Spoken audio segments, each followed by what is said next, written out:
Hello everyone, I am नवीन कुमार। और यहाँ पर एक कंपनी है जिसका नाम है क्रॉस लिमिटेड। इस कंपनी की अभी जो रिसेंट के अंदर में जो रिजल्ट वगैरह आए हैं वो काफ़ी अच्छे आए हैं, लुक्रेटिव हैं। और जो फ्यूचरिस्टिक कंपनी का रेवेन्यू है वो भी अच्छा नज़र आ रहा है। तो हम पूरी डिटेल में बात करते हैं। सबसे पहले अपने को जो मेन चीज़ जानने की है वो पॉजिटिव चीज़ों को एक बार देख लेते हैं लाइन से। 1300 करोड़ की कंपनी है, छोटी है, आज के दिन एसएमई स्मॉल कैप कैटेगरी के अंदर में आती है। 200 का इसका शेयर प्राइस है, 70 का आसपास का इसका आज के दिन बुक वैल्यू चल रही है।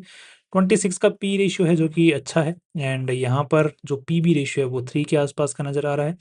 यहाँ पर अगर हम लोग देखने की कोशिश करते हैं, दैट इज पिथ्रोस की स्कोर जो 4 है, जो कि सुधर रहा है। अभी नहीं है, अच्छा है, बट आने वाले टाइम के अंदर में आफ्टर रिजल्ट इस साल उम्मीद है कि और अच्छा सुधर जाएगा। नेक्स्ट इसके जो अगर हम चार्ट की बात करते हैं तो कंटिन्यूअसली इसके एक एक पैटर्न के अंदर में चलता है। ऊपर जाता है रेजिस्टेंस तक, फिर नीचे आता है, support resistance support resistance support resistance, उसी फॉर्म में चल रहा है पिछले 2 डेढ़ साल के आसपास। राइट। नेक्स्ट यहाँ पर इसके नंबर्स को चेक करने की कोशिश करते हैं, दैट इज ओवर ही। ये इनके नंबर्स हैं रिसेंट का सबसे जो लेटेस्ट डेटा है उसके हिसाब से। यहाँ पर देखने को मिल रहा है कंपनी, ये मिलियंस में डेटा है। ये जो रिजल्ट है ये आई थिंक कंसोलिडेटेड रिजल्ट है। कंसोलिडेटेड रिजल्ट और स्टैंडर्ड दो टाइप के रिजल्ट्स होते हैं। कंसोलिडेटेड मतलब अगर किसी कंपनी की सब्सिडीज वगैरह बहुत सारी कंपनियां हैं तो वो एक एक जगह रिजल्ट जो होता है कंसोलिडेटेड माना जाता है, सारी सब्सिडीज को मिला के। और कंपनी का अगर सब्सिडीज को हटा देते हैं और कंपनी का अकेली का जो मेन कंपनी है उसका रिजल्ट होता है, उसको हम स्टैंडअलोन रिजल्ट बोलते हैं। तो इसका कंसोलिडेटेड रिजल्ट है क्योंकि ये एक ही कंपनी है।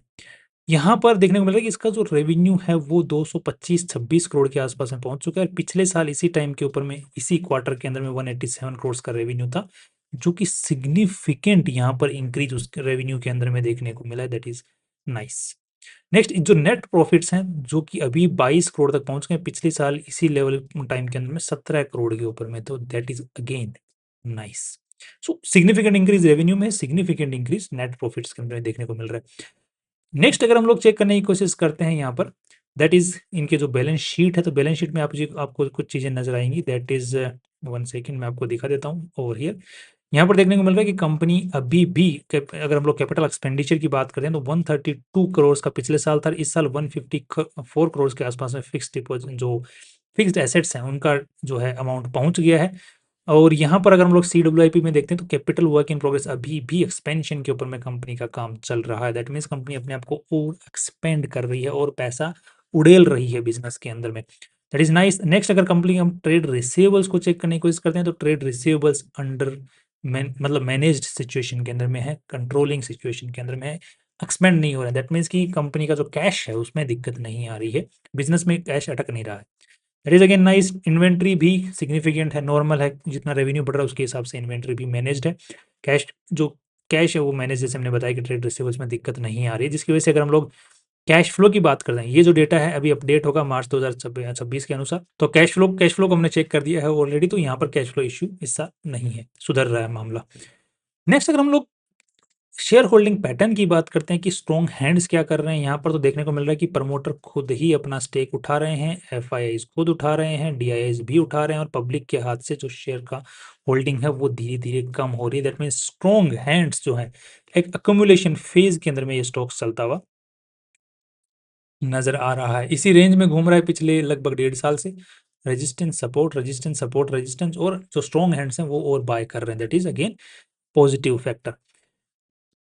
सो अब ये कंपनी बेसिकली करती क्या है, तो हमने नंबर्स देख लिए, ये सारे जो है पॉजिटिविटी की तरफ में आ रहे हैं। अब ये फ्यूचर में बने रह सकती है, तो एक लॉजिकल माइंड कैसे सोचेगा, क्योंकि नंबर्स को हम कुछ किसी भी तरीके से सीधा सीधा बैठा सकते हैं, राइट। किसी भी तरीके से उनको सेट करके हम प्रोडिक्शन बहुत अच्छा पॉजिटिव कर सकते हैं, बट कंपनी काम क्या करती है, कौन सा सेक्टर हमें पॉजिटिव नजर आएगा। अब ये बेसिकली कंपनी जो है, इसके अगर हम लोग वेबसाइट को चेक करने की कोशिश करते हैं तो ये काफ़ी सारे जो ऑटोमोटिव पार्ट्स होते हैं उनको बनाने का काम करती है, जिसमें बहुत ही प्रिसीजन। अब जैसे मान के चलो कि एक्सेल है, एक्सेल के आसपास में जो गाड़ी में जो ट्रैक्टर हो गया, ट्रक के अंदर में हो गया, जो एक्सेल्स वगैरह होते हैं, वो उनके अंदर में जो छोटे छोटे पार्ट्स हैं, जिसे आप लोग यहाँ पे स्क्रीन पे देख पा रहे हैं, बहुत ही प्रिसीजन के साथ, मशीनिंग के साथ में बनते हैं। ये पार्ट्स कंपनी बनाती है आज के दिन।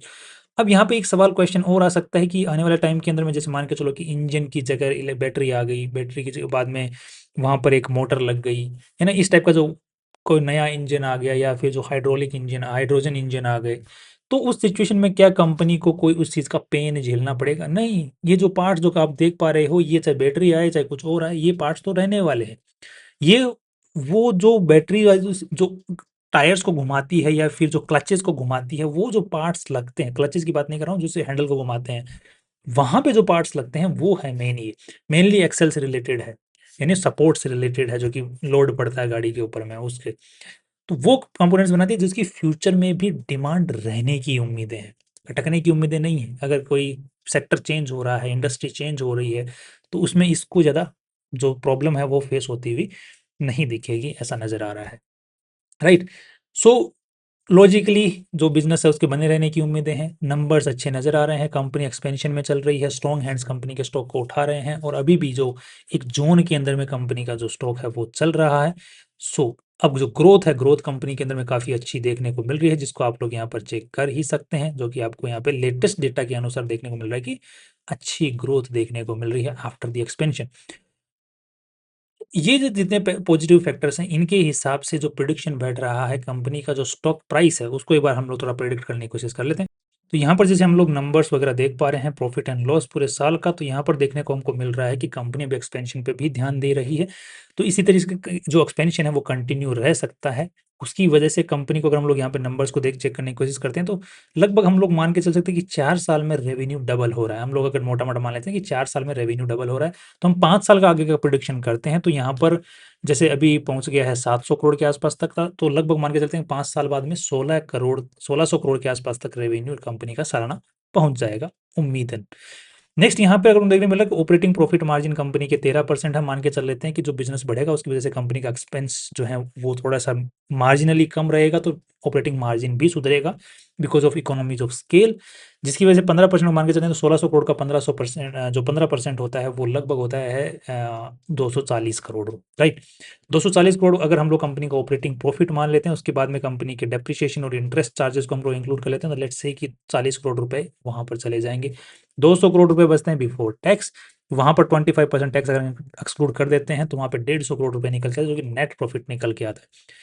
जिसके हिसाब से हम लोग चेक करने की कोशिश करते हैं यहाँ पर पी रेशियो, तो पी रेशियो इसका जो अभी रिसेंट के हिसाब से चल रहा है वो 30 से 20 के बीच में चल रहा है, तो हम लोग मान के चल लेते हैं कि अभी ग्रोथ कंपनियां होती हैं उसको मार्केट जो है यूजुअली पी रेशियो हाई देता है, तो हम लोग अगर 30 के मान के चलते हैं, तो उसके हिसाब से 150 करोड़ के हिसाब से निकल के आता है लगभग 15 30 45, तो लगभग 4500 करोड़ रुपए की कंपनी की वैल्यू, 4500 करोड़ के हिसाब से कंपनी की वैल्यू निकल के आती है, तो 13 तो लगभग 320 तो लगभग यहाँ से 2.5 गुना ऊपर जा सकता है स्टॉक प्राइस अगले 5 साल के अंदर में, अगर ये ग्रोथ कंटिन्यू रहती है, जो कि हमने एक नॉर्मल ग्रोथ यहाँ पर कंसीडर की है, राइट।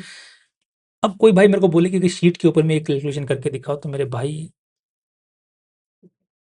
Control Majnu, right. तो ये बेसिक हम लोग जो है प्रोजेक्शन हमने लेके यहाँ पे देखा हुआ है, राइट। अब यहाँ पे जो हमने फैक्टर जो है, एक तो कंपनी की जो एक्सपेंशन है, वो कंपनी अपनी जैसे जैसे कंपनी का डिमांड बढ़ती है वैसे वैसे कंपनी जो है अपने आप एक्सपेंशन पे ध्यान देगी। अभी जो कैपेसिटी यूटिलाइजेशन है कंपनी का ऑलरेडी अच्छा खासा चल रहा है, तो कंपनी एक्सपेंड करती रहेगी, ऐसा हम मान के चल रहे हैं जो कैलकुलेशन की है हमने उसके हिसाब से। सो पी रेशियो वाइज कंपनी यहाँ से लगभग 2.5 गुना ऊपर तक जा सकती है। मार्केट कैप जो 1300 करोड़ का है वो 4500 करोड़ तक जा सकता है। अगर पी रेशियो और बढ़ गया कंपनी का, इफ कंपनी का स्टॉक भागना चालू हो जाता है, तो हो सकता है कि मार्जिन मतलब जो कंपनी की वैल्यू है वो और भी ऊपर चली जाए। अगर पी रेशियो मान के चलो कि रिसेशन में चल रहा है अभी स्टॉक मार्केट, तो हो सकता है कि कंपनी को जो वैल्यू है यहाँ से डबल या 1.5 गुना के ऊपर ही मिलेगी, बिकॉज 20 के पी रेशियो पे चल रहा होगा उस वक्त, और पी रेशियो हो सकता है कि और भी नीचे आ जाए, बिकॉज मार्केट का कोई भरोसा नहीं है, कुछ भी उठा-पटक हो जाए। तो हमने एक नॉर्मल यहाँ पर कंसिडरेशन लिया पास्ट को और फ्यूचर को मिक्स करते हुए। नेक्स्ट, तो ये नेक्स्ट हम लोग यहाँ पर अगर चेक करने की कोशिश करते हैं, अब यहाँ पे चार्ट हम ऑलरेडी देख चुके हैं, तो लगभग 1.5 साल ये भी हुए हैं, तो अभी इससे हमें जो उम्मीद नज़र आ रही है, जो नंबर सुधर रहे हैं उससे हिसाब से, और जिस तरीके से जो स्ट्रॉन्ग हैंड्स वैल्यू वो अपना होल्डिंग बना रहे हैं, कि ये यहाँ से इस लेवल से जो है ब्रेकआउट दे सकता है, दैट इज़ ओवर हियर, जो कि बन रहा है 240 का, उससे ऊपर ब्रेकआउट दे सकता है। तो अगर बाइंग करनी है, तो स्टॉक प्राइस के जो स्टॉक चार्ट है उसके हिसाब से नज़र आएगा कि एक एक मुश्त जो बाइंग है वो नहीं बनती है इस लेवल के ऊपर में, और हो सकता है कि ये जो जो लो लेवल है 150 का 160 का, उसको भी नीचे और जा सकता है। तो जो एक सही तरीका है बाइंग करने का वो ये है कि अगर आपको 1 लाख रुपए इस कंपनी में लगाने हैं, तो this is the time where we can invest 50,000 only, बाकी जो 25-25 हज़ार हैं उसको अभी रख लेते हैं, उसको नीचे अगर जाता है यहाँ से 20% 30% टूटता है तो 25,000, और वहाँ से अगर यहाँ से 50% टूटता है तो फिर बाकी के 25,000 इन्वेस्ट करके छोड़ सकते हैं। दैट इज़ धीरे धीरे बाइंग, जिसको हम बोलते हैं average buying. So this is my way. बाकी आप कोई भी अपना डिसीजन बनाए, फाइनल जो डिसीजन इन्वेस्टिंग के बारे में अपने फाइनेंशियल से पूछ के और रिसर्च करने के बाद में बनाए। This was just a limited review about this company and the small review. That's all from my side. कल फिर मिलते हैं नए वीडियो के साथ। फाइनली अगर आपको कोई भी सवाल आता है तो आप कमेंट सेक्शन में पूछ सकते हैं। सी यू टुमारो।